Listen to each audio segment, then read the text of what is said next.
पाहूयात विस्तृत बातम्या। सांगली महापालिका स्थायी समिती सभापतीसह प्रभाग समितीच्या सभापतींची निवड आज संपन्न झाली। महापालिका निवडणुकीत काँग्रेस महाविकास आघाडी म्हणून भाजपच्या समोर आव्हान उभे केले होते। निवडणूक प्रचारात सडकून टीका करणाऱ्या काँग्रेसने महापालिका निवडणुकीनंतर मात्र भाजपसोबत साटेलोटे केल्याचे आज उघड झाले। आज झालेल्या स्थायी समिती सभापती निवडी बिनविरोध झाल्या। यातील प्रभाग क्रमांक 1 साठी काँग्रेसच्या अश्विनी कोळेकर यांनी अर्ज भरला होता। भाजपने इतर समित्या बिनविरोध करण्यासाठी काँग्रेस नगरसेवक तसेच गटनेत्यांसोबत चर्चा करत मार्ग काढला।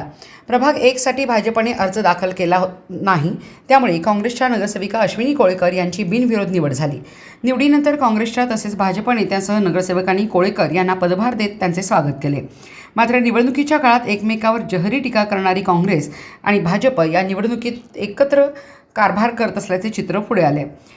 महापालिकेतील या राजकारणामुळे सांगलीकरांच्या भुवया उंचावल्या आहेत। याबाबत बोलताना विरोधी पक्षनेते मंगेश चव्हाण यांनी मिरज पंचायत समितीमध्ये भाजपला धक्का देऊन आम्ही सभापती केला, त्याच पद्धतीने महापालिकेत देखील आमचा सभापती केल्याचे सांगितले।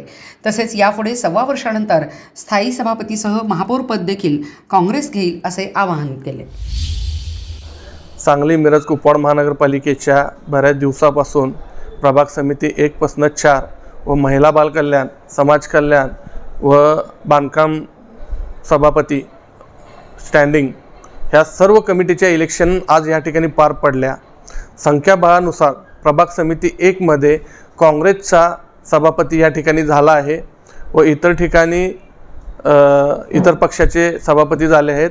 तर येणाऱ्या काळात आमच्या संख्याबळानुसार महापौर पण काँग्रेसचा होईल, उपमहापौर पण काँग्रेसचा होईल आणि सभापती पण काँग्रेसचा होईल, एवढंच या ठिकाणी मी सांगू इच्छितो। आज या ठिकाणी काही दिवसापूर्वी मिरज पंचायत समिती सभापतीपदी काँग्रेसचा सभापती बसला होता। त्याच धर्तीवर आज सांगली महापालिकेमध्ये प्रभाग समिती 1 वर काँग्रेसचा सभापती या ठिकाणी विराजमान झाला आहे।